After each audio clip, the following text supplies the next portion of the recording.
Okay, if you're an assassin, you're renouncing violence, okay? You're renouncing violence, but people always need you to be violent to protect them. That's a real conundrum, hey? That's like catch. That's a catchphrase. That's a catch-all. That's a catch-22. Okay, so you're very skilled at defeating people, but it's an empty, ultimately an empty existence. And then so you're like, I think I'm gonna go and start a farm, okay, and grow crops. But then you realize you don't have enough land area to like acreage to make a real go of it because you know those large industrial farms next door, etc. are they're large and you don't have enough land to grow enough crop to sell back, and then especially since the wheat board's gone, you can't really, and you live so far up north, you can't really get a good price for your grain like they can in the south. So next to the border, so you're a farmer, but then you owe also $350,000 on a combine. And it's just like Thanos didn't have a combine, okay, but he decided he wanted to be a farmer. Like, what does he know about farming? But I suppose what he did is he was sustenance farming. I suppose he wasn't farming for a profit. He was sustenance. He's growing beets and sugar beets and other kinds of beets, all the beets, okay, because he's a purple man, okay. And if you're a purple man, you want purple things. I mean, that's sometimes like Grimace, who was supposed to be a taste bud. So that was a taste bud, a happy taste bud, having a yummy shake. So you're a farmer, but you can't make a go of it. But then you're like, well, your expectation of what that was going to be needs to be readjusted because, I mean, adjusted once, adjusted twice, adjusted three times a lady. Okay, so you're an assassin. Okay, maybe not farming is your thing. You want to work at the library, the bibliothèque, okay? You want to work at the bibliothèque and help people find books, except you know what? You're basically just helping them print. You're helping them print, and sometimes that's important documents, and that's okay. Like immigration documents, or sometimes helping look for a job, or immigration documents, or passport applications, or employment insurance applications or banking statements, but I don't want to see your bank. You see a bunch of people's banking information, and they're like, "Help me! I don't know the internet." And you're like, "I can't look at this. It's all your private banking information. I can see. I can plainly see your balances, your money coming in and money going out." Okay, so that doesn't work out. It's not quite as satisfying as you thought you were going to help people find their books. Okay, you thought you were going to help people find their books. So the people don't want the books. They want to order from Glamazon and Jeff Bezos. Okay, and okay. So then also, I guess that rules out owning a little bookstore, or how about a little bakery? How about a little bakery, a little cake shop? Okay, you're an assassin, but you're like, I want to just open a little cake shop. See if I can escape the cycle of violence. Okay, to make cakes and little cupcakes and stuff like that. Or you run a farmers market's kind of like farming. You crochet. You start crocheting small, cute animals in toques and mitts. But here's a word to the wise. There's only so many toques and mitts that somebody could buy from you. So, I mean, everyone's basically already got toques and mitts. They don't need more toques and mitts. And so you're crocheting things that people already have. Yeah, I suppose you could start making candles or soap. But again, unless you're making pine tar soap, which is extremely hard to come by, uh, which so make that. But even so, what I'm your only customer, and you're going to need more than that to make it worth your while. Even if you're not doing it for an income, you want people to want your stuff. All right? You don't want to sit at a table and only sell two things. You want to get cleaned out of all your stock. Okay? And that's another thing is day trading and stocks and bonds and stuff like that. At best you're going to get a 15% return, but that's just all guessing games. And honestly, they don't know any more than you do. They don't have they have some experience, I suppose, and some gut feelings, but essentially they don't know any more than you do. So I suppose you could start managing other people's money, like that one guy at the library. But it also you gotta it takes money to make money, so you do that one last job. You do that one last job, okay? There's three reasons you do anything.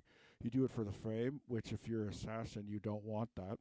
You do it for the fortune, okay, which $20,000 isn't actually that much money, okay? I suppose you need it, but at the same time, you could probably prove to the government that you're mentally ill because you're a former assassin and you've seen too much shit, okay? You've seen too much stuff. You've got complex post traumatic stress. You could probably go on some kind of disability and then go from there. And then the third thing is the work is satisfying. Okay, the work is satisfying in a way that is fulfills you, in a way that monetary compensation can't accommodate for. So you have those three reasons to do anything, and this one last hit is maybe someone in particular who they've gotten your goat. Okay, you're the greatest of all time, and they've gotten it. So you do that one last job, or someone needs $8,000 for a breast reduction, and you're like, well, into the fray for me again. Uh, And so the point is, you usually get dragged back into that subculture, that world, that underground, dark underground world that you're trying to escape. But ultimately, most stories end with that there is either okay that there either is this is not going to be a surprise to anyone, and it's not that revelating, is that you either escape or you don't. Okay, is there a third way? I don't know. So there is a third way, and that is you're somebody's third, okay? And you can facilitate romantic feelings towards, if two people are having trouble communicating, you can facilitate between them so everyone can have a nice time. So that's one way you can, and then sell your services. So in effect, you're a sex worker, but uh, you're a relationship expert, and you see people at their most vulnerable, and that's kind of interesting, like, because you love the human condition, okay? Paradoxically enough, you were trained to snuff out the human condition, and you learn to love it.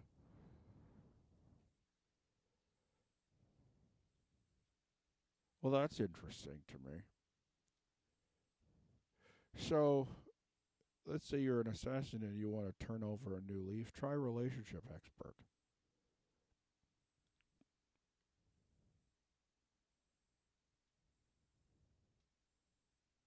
I can hear the children's voices.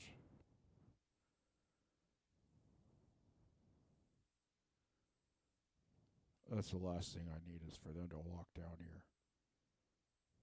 and be like, Dad, why are you not wearing a shirt? Oh, you can't tell, but I've just got a vest on. So, like a puffy vest. Because we just decorated pumpkin cookies, but it was not pumpkin tasting, but pumpkin decorations on the top of them. They're sugar cookies, and we drew little pumpkins on them, on the top in icing, orange icing. But the point is, I didn't want to crank the furnace. Not that I didn't want to crank the furnace, but that I don't know the passcode to turn it past 21 degrees, which I wanted to do. I would also like to do that now, because it can get pretty cozy down here when the furnace is cranked. Um, Being as that I am right next door to it. Uh, so it was cold. The point is, it was cold, and I put on a vest. But I didn't want my sleeves to get in the icing sugar, so that's why I didn't choose a jacket. So if you're an assassin, this episode might be for you. Not so much tips and tricks on how to dispatch a person, because you already know that, but what to do after. The post career. You're you've been an assassin. Now, you'll never believe these five things that you could do in the corporate world. Well, actually, you probably would believe them, because most of them are sociopathic. And so you've seen your fair share of that kind of stuff. And you've even taken out of. Okay, so look. Some real people are getting hurt, okay, about like because people are frustrated, and violence, like the assassin will tell you, doesn't actually solve anything. Okay, and I'm glad she's getting work because I like that actor. I mean, she's not a real.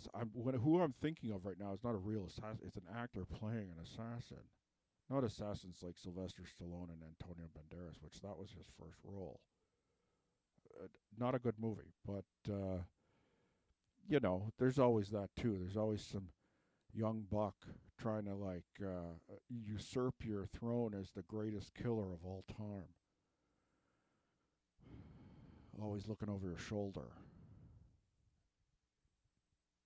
or your other shoulder. Someone tapped you on the one shoulder. Look the other direction because for sure they're trying to mess with you. They're on the other side of you. Actually, they didn't actually tap you on the same side of the shoulders that you think they're standing on. They're look if you feel a tap on your left, look right. It's my tip to you. Tips and tricks. Assassins, tips and tricks. Post career. It's a transitional time for you.